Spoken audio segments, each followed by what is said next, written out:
Noia collerá os días 4 e 5 de abril a 39 edición do Rally Berberecho, a terceira das probas valedoiras para o Campeonato de Asfalto Xunta de Galicia.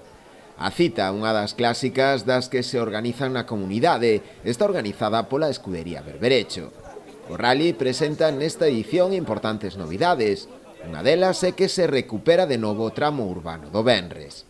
En principio temos a novedade que habíamos abandonado o último ano, de facer o viernes un tramo urbano pola zona de Barro, de Barquiña, que, bueno, se nos pideusenos por parte da Asociación de Veciños, por parte do Concello, por parte de hosteleros, entonces, bueno, que menos que darlle vida ao pueblo con este evento. Está claro que non é un evento para nós, é un evento para disfrutalo.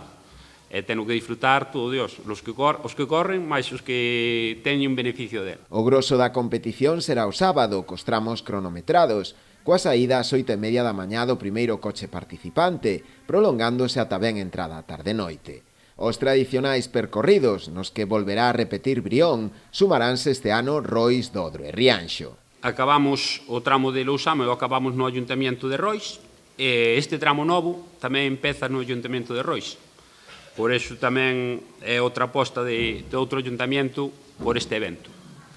Collemos un pouco da zona de Dodro e despois a parte final do tramo discurre todo polo ayuntamento de Rianxo. A lista de inscritos suma nesta edición un total de 155 pilotos. A Federación tiña un cupo de 140 coches e, bueno, superámoslo un pouco e decidimos aceptar a todos. Entonces nos quedan 155 inscritos o evento.